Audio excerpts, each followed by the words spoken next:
Kembali lagi. Openingnya jelek kali. Oke, apa lagi yang mau ditanyakan malam ini? Banyak kali pertanyaan gue pening aku. Nambah ilmu bang, biasa lah ya kan. Ya. Jadi gini bang, aku bukan Gen Z, itu menurutku. Milenial, menurutku juga. Tapi mau gue tanya, kenapa orang sekarang kok doyan kali itu nongkrong? Mungkin aku mau kayak kategori kenapa nongkrong, apa arti nongkrong, mungkin tujuan lah, terus apa hasilnya gitu, nggak tahu lah aku. Kenapa orang sekarang tuh harus nongkrong? Kalau ditanya kenapa anak sekarang itu nongkrong, terus apa untungnya nongkrong? Sebenarnya pertanyaan itu juga dipertanyakan dengan orang-orang yang lebih tua daripada kita dulu. Oke, berarti kayak bapak-bapak kita gitu. Ya, oke. Nongkrong itu kan tergantung apa tujuannya. Ada yang nongkrong sekedar nongkrong ngabisin waktu. Ada yang nongkrong itu sambil bahas kerjaan mungkin, bisnis mungkin, atau yang menghasilkan cuan. Jadi sebenarnya itu tergantung persepsi masing-masing, menanggapi itu seperti apa. Jadi kalau kita menanggapinya itu negatif, ya negatif. Kalau kita menanggapi itu positif, ya positif. Walaupun terkesan sekarang orang-orang yang nongkrong itu, ya tapi aku punya pendapat lain. Apa itu? Pendapatnya gini. Ini nggak tahu, ini pikiranku sendiri ya. Kok nggak nongkrong, kok nggak keren? Mungkin yang nggak keren tuh kawan-kawan dia. Ya aku nggak tahu juga. Yang ku maksudkan, kok nggak nongkrong, kok nggak keren, atau kok nggak jalan, kok nggak keren. Jadi kan kesannya gini loh. Kayak kita dipaksa mungkin sama zaman ini biar keluar duit, terus keluar, orang tuh nggak mikir masa depan tuh bagaimana. Aku nggak ngerti juga sih. Itu juga, itu yang ketangkap. Makanya tadi kan aku bilang dibalikkan ke cara pikir orang masing-masing. Balikkan cara pikir orang masing-masing. Dia menanggapi hal itu seperti apa? Kalau dia menganggap orang nongkrong itu yang gak ada gunanya, terus hanya cuma sekedar keren-kerenan aja, itu kan tergantung persepsi orang. Ada juga yang dibalik itu orang mikir, oh ya nongkrong ada gunanya juga, nambah relasi, nambah kawan. Oke.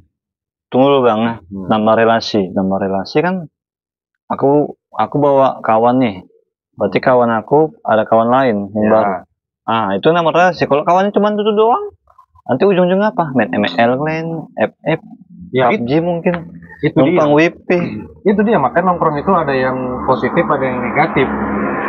Nah, makanya tergantung pola pikir orang. Kalau kita nanggepinnya nongkrong itu nggak bagus, ya nggak bagus. Punya pikiran kayak gini karena apa? Karena tengoklah banyak ada orang tongkrongan sekarang. Di mana-mana nongkrong, tempat nongkrong, kafe, Aceh semua. Itu sih. Ya nggak mungkin aku mikirnya tuh kayak kok risih kali gitu, kok jadi bahan bisnis kan mau kali gitu, lahan bisnis kan. Ya mungkin tanpa sadar sih ya, yang ngisi-ngisi ini banyak-banyak orang-orang Gen Z mungkin. Ya makanya dibilang tadi, itu tergantung bagaimana cara menyikapinya aja sih sebenarnya. Kalau kita nganggap orang nongkrong itu cuma buang-buang waktu, itu kan anggapan kita kan nggak tahu apa yang dalam pembahasan mereka. Ya mungkin mereka nongkrong dengan orang yang itu aja, contoh kayak main game gitu kan. Ya. Kita kan nggak tahu, mana tahu dia penjoki, mana tahu dia dibayar untuk itu, ya kita kan nggak tahu. Jadi kalau kembali lagi masalah nongkrong tadi itu, ngapain mesti nongkrong, buang-buang waktu nih segala macam. Itu tergantung tongkrongannya sebenarnya. Tergantung tongkrongan isinya juga. Iyalah, orang-orang di dalamnya itu. Jadi kalaupun kita beranggapan orang itu, kita ya yang beranggapan kita ngeliat orang nongkrong, terus orang-orang itu lagi main game misalnya, ngumpul rame-rame cuma main game. Kita pasti berpikir buang-buang waktu kalian gitu. Ngapain dia nongkrong nih segala macam. Cuman kan kita nggak tahu mereka di dalam itu, bisa jadi mereka main game itu karena dibayar mungkin ya penjoki, ya itu tadi. Oke. Ya udah, biarkan aja mereka nongkrong. Kalau semakin mereka nongkrong gak ada gunanya, kan gak ada ruginya juga di kita. Nggak ada sih. Gitu. risih aja mata aku liatnya, gitu lah aku kira. Ya, Ya iya. ngapain kalian nongkrong ada isi gitu. Maksudnya ya juga habis itu kenapa nggak mempelajarin hal baru atau beradaptasi untuk depannya gitu. Ya aku sih mikirnya gitu ya, mungkin kan aku udah tua ya. Iya, makanya semakin orang berpikiran aneh-aneh, artinya itu udah bukan area mainan dia lagi. Ya, mainan dia lagi. Oke. Kalaupun kita melihat anak-anak sekarang nongkrong segala macam, lah kita dulu pun mungkin nongkrong tanpa kita sadari. Yes, setuju memang. iya. Setuju. Makanya, ya Tapi udah. gini bang, ya soal yang abang bilang tadi, kita emang di zaman muda dulu kita nongkrong tanpa kita sadarin. Ya setuju. Tapi mungkin, tapi aku nggak tahu juga. Kayak di garis bawahin gitu. Maksudnya kalau kami seperti ini korban nongkrong, Ya. kalian gak usah ikut gitu. Iya, kita, iya benar. Itu sih. Ibarat kata kan kita gini loh, maksudnya ngasih tahu kan, Ya. ya nongkrong itu sebenarnya buang-buang waktu loh, segala macam. Kita Aku ngomong dengan- korbannya gitu. ya, dengan- Contoh lah. kita ngobrol dengan orang yang lebih muda daripada kita, Hmm. bilang nongkrong itu gak ada gunanya dan segala macam, bisa jadi banyak kena angin malam juga. Ya, nggak betul. bagus, kan gitu. Kita Kita kan hanya mengingatkan. mengingatkan. Kalau dia mau melakukan, kita mau bilang apa? Mungkin dia nggak percaya omongan kita. Itu satu. Kedua, jiwa muda ini selalu pengen coba hal baru sebenarnya. Walaupun lubangnya sama. Walaupun nongkrongnya sama. Sama kayak gimana dibilang? Dia udah tahu nih gitu. Bahwasanya ini tuh nggak bagus. Contoh kayak nongkrong malam gitu kan. Nah, angin malam lah, belum lagi ngumpul sama kawan, duduk nongkrong habisin duit. Tapi kalau dia nggak ngelakuin itu, mungkin suntuk dia lebih bertambah di rumah gitu. Kita nggak tahu apa yang dialamin orang. Oh, itu mungkin sama dengan kayak menutupin lah atau hiburan. Ya, hiburan sementara aja bagi dia. Nah, kalau dia keterusan kebablasan ya artinya dia nggak bisa jaga diri. Oke. Ya, setuju sih sebenarnya. Jadi semua itu kembali ke persepsi masing-masing aja. Persepsi. Iya. Kalau kita nganggap itu nggak bagus, merugikan, ya udah, nggak usah dilakukan kan gitu. Masih dilakukan. Terkadang kita hanya bisa mengingatkan, bukan berarti harus memaksa mereka itu untuk melakukan apa yang kita inginkan. Ya, setuju sih, kata itu setuju. Ya, nanti dia bisa jawab, ya kok siapa? Keluarga bukan, orang tua bukan, saudara bukan, kok ngatur gitu. Iya. Kan gitu. Aku bukan siapa-siapamu, tapi aku peduli samamu. Iya betul. Cuman dia kan akan tetap kayak gitu lah. Ini hidup-hidupku kok ngatur gitu. Ya. Udah. Jadi lebih bagus Biarkan. aja. Nanti kan juga bakal berhenti pada masanya. Masa kayak kita dong. Ya, iya. Dia tuh nggak bakal tahu. Oh ya dulu aku nongkrong ini nggak ada gunanya ya, buang-buang waktu. Dan dia berpikiran sekarang seperti kita. Gitu.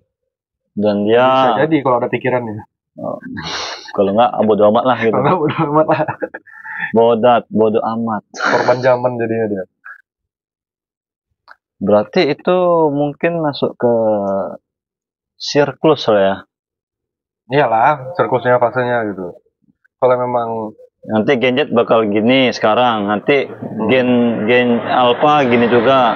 ya pastilah, karena orang-orang tahun 80-an dulu aja juga nongkrong juga, gitaran juga, ngumpul-ngumpul gitaran, bahkan ya mungkin lebih parah daripada itu, kita kan nggak tahu. Oke. Zaman sekarang ini yang buat resah itu kan karena semuanya apa-apa tuh sedikit-sedikit masuk sosial media, cek orang, lu anaknya kok kayak gini gitu kan. Pergaulan kok makin parah. Ya dulu sebenarnya makin parah. Lebih parah pada Lebih ini. parah daripada sekarang sebenarnya ya. Sama seperti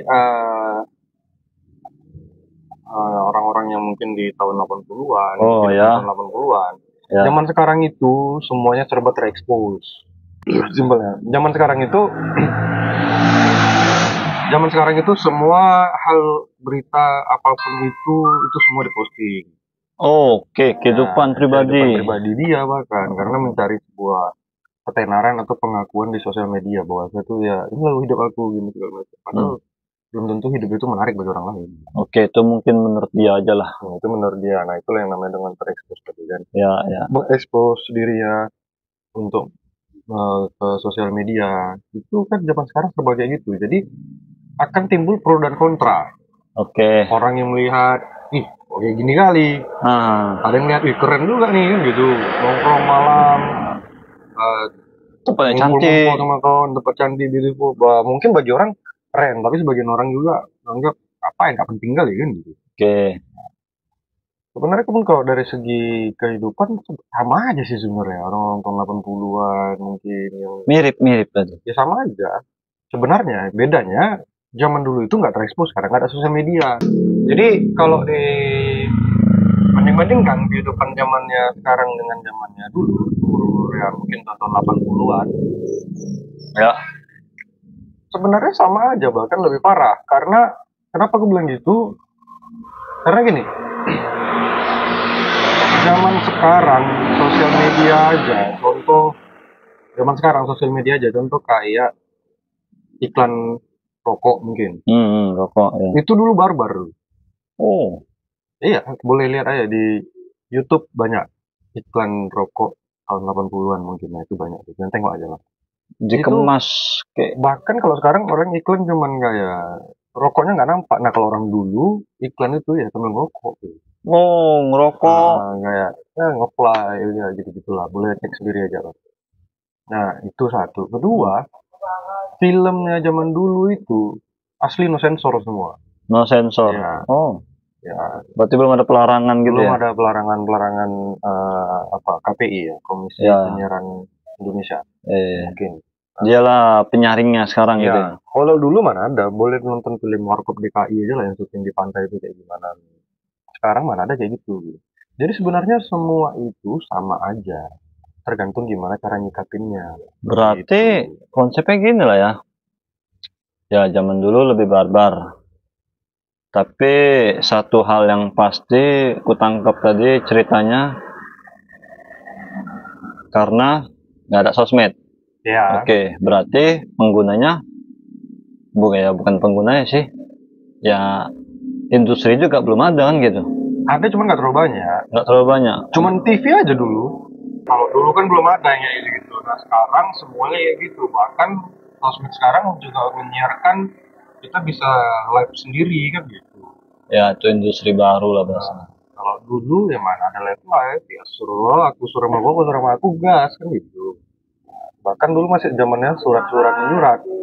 Sekarang chattingan, gimana deh kan gitu. Berarti nongkrong bisa positif, bisa negatif. Iya, bisa positif bisa negatif sama kayak sosial media, bisa digunakan secara positif, bisa digunakan secara negatif.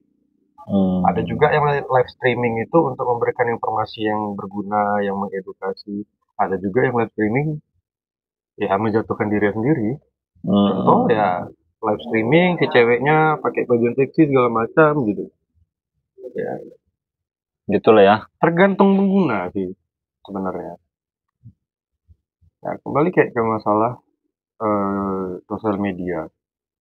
Sosial media juga Sosial media aneh. itu kalau mau dibilang berarti sarang yang maksud sarang apa namanya? Sarang mengumpulkan pengguna. Ya, Lebih pintar apa enggak, Bang? Kan gitu sekarang berarti.